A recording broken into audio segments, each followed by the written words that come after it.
A tecnologia em excesso afeta a saúde mental das crianças. As que passam muitas horas conectadas correm riscos que vão desde problemas sociais, depressão, ansiedade e baixa autoestima.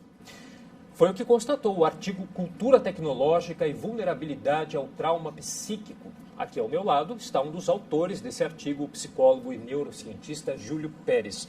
Olá, Júlio, tudo bem? Muito prazer. Prazer estar aqui outra vez. Prazer é nosso. Júlio, como o nome aí do artigo já diz, já traz aí a cultura tecnológica, né? E hoje em dia ninguém vive sem essa tecnologia, é o celular, as mensagens instantâneas, no caso das crianças ainda tem os joguinhos. Cada vez mais cedo as crianças fazem parte desse universo, né? Como lidar então com essa questão que parece algo inevitável? É verdade. Os apelos sensoriais e distrações ou supostas distrações são cada vez mais supostamente outra vez interessantes, né? Especialmente para os pais que buscam terceirizar os cuidados. Por exemplo, quantas vezes em restaurantes nós observamos uma criança com o iPad ou com o celular ou com o joguinho, e essa criança alheia completamente à interação familiar, né? Os pais ali acham, pelo menos está ali, tá distraída ali, não está correndo, está... ou está se divertindo, né? Quer dizer, minimizando uma questão muito importante e grave, que é a falta de conexão, entrosamento familiar. Então, por um lado, nós temos as tecnologias cada vez mais bonitas, chamativas, com aquelas cores e megapixels assim incríveis e que naturalmente chamam a atenção das crianças, né? E por outro, uma maximização do tempo dessas crianças que poderia estar sendo muito bem utilizado em brincadeiras, convívio familiar, interfaces reais e com coleguinhas, etc., para fora da escola, inclusive, né?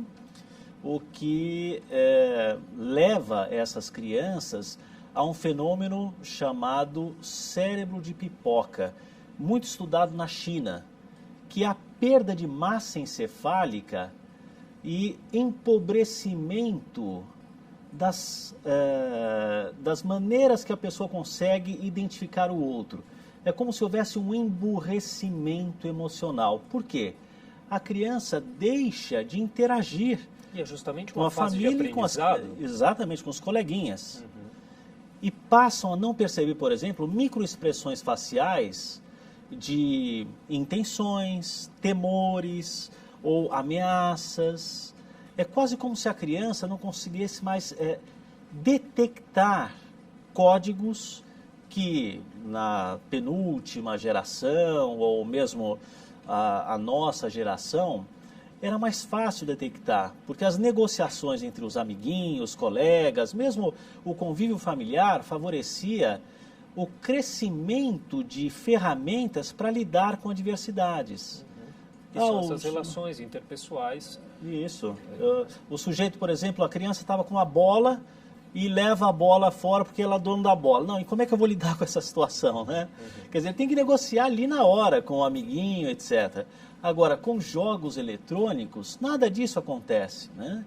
E as crianças estão cada vez mais sozinhas, mais isoladas, o que também é um fator de vulnerabilidade ao trauma. Por quê?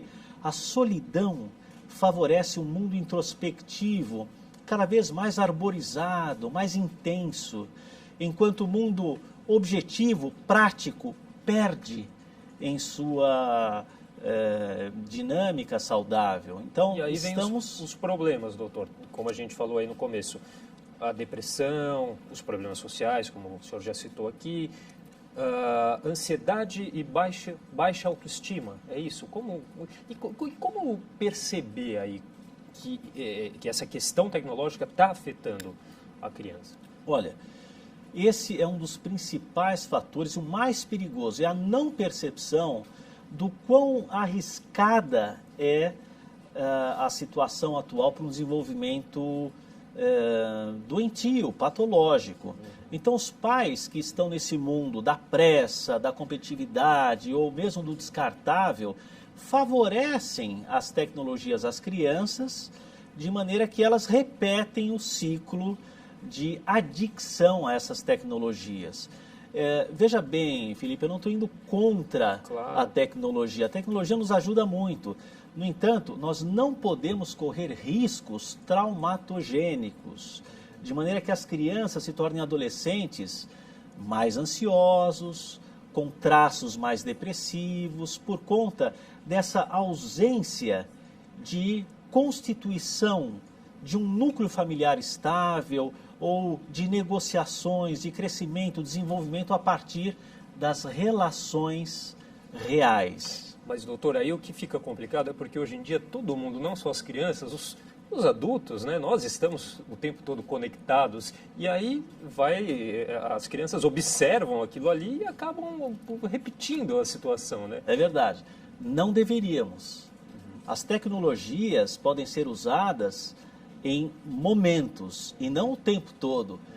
Quantas pessoas atualmente ficam plugadas em seus WhatsApps e o tempo todo esperando respostas imediatas do que está acontecendo, do que deixa de acontecer, ou mesmo no Facebook ou outras tecnologias, né, ou redes sociais, à espera de um clique, à espera de um retorno para um post e assim por diante, né?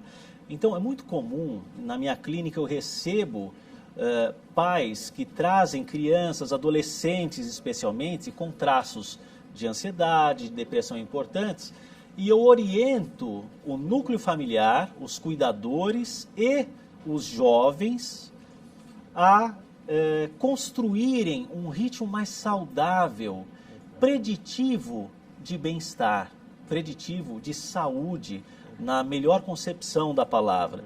E esses ritmos saudáveis de interação familiar, de esportes, é claro, observando também as questões mais íntimas que fazem o adolescente sofrer e que, via de regra, é solidão, desamparo, a sensibilidade à rejeição, o isolamento desse adolescente, como se ele não pertencesse ao mundo que ele está. E em seguida a essas orientações, em poucos meses, nós observamos uma qualidade superior desse jovem e do núcleo familiar. Então, por vezes, quem leva os pais ou o núcleo familiar à psicoterapia é o jovem que adoece numa depressão, ou num pico de ansiedade, ou num transtorno do pânico, numa fobia específica. E esse jovem, a partir da psicoterapia, acaba influenciando a dinâmica saudável da família. E aí, então, só para a gente encerrar, doutor, tem regras práticas, então, que podem contribuir, prevenir que a situação se torne mais grave? No caso das crianças, imagino que seja até um pouco mais fácil de impor horários ali para mexer no celular. O adolescente, acho que é mais complicado, né, impor algumas regras, mas, enfim, há medidas práticas, assim, para prevenir essa questão? Sim, algumas medidas práticas. Por exemplo, para todos nós, né, não devemos ficar online o tempo todo. Devemos ter momentos marcados de acesso às tecnologias. Não só entre adultos, mas adolescentes e também crianças, naturalmente. Por quê? A tecnologia pode fazer parte de uma fatia de nossas vidas, mas não pode nos acompanhar o tempo todo. Expandir ou pulverizar as nossas energias psíquicas, emocionais em outros domínios, como especialmente a interação familiar saudável. Programas em que a família possa estar reunida e brincando, trocando, crescendo, lendo ou contando histórias, ou, por exemplo, os avós falando dos aprendizados do passado, ou mesmo os pais. Porque atualmente o que tem acontecido é que as crianças e os adolescentes não conhecem os próprios pais, por conta também desse fenômeno de adicção, de vício à tecnologia. Terceiro aspecto muito importante, as atividades físicas, né? Outdoor, quer dizer, no sol, a possibilidade de conexão com a natureza, parques. Isso a família pode fazer de uma maneira muito tranquila, simples, organizada, ao, por exemplo, jogar um futebol no parque ou correr com o filho e tantas outras possibilidades. Que não se precisa de tanto esforço aí para serem colocadas em prática, né, doutor? Claro que eu citei apenas 3, mas são várias as orientações que no set terapêutico, na minha clínica, eu acabo trazendo para os familiares.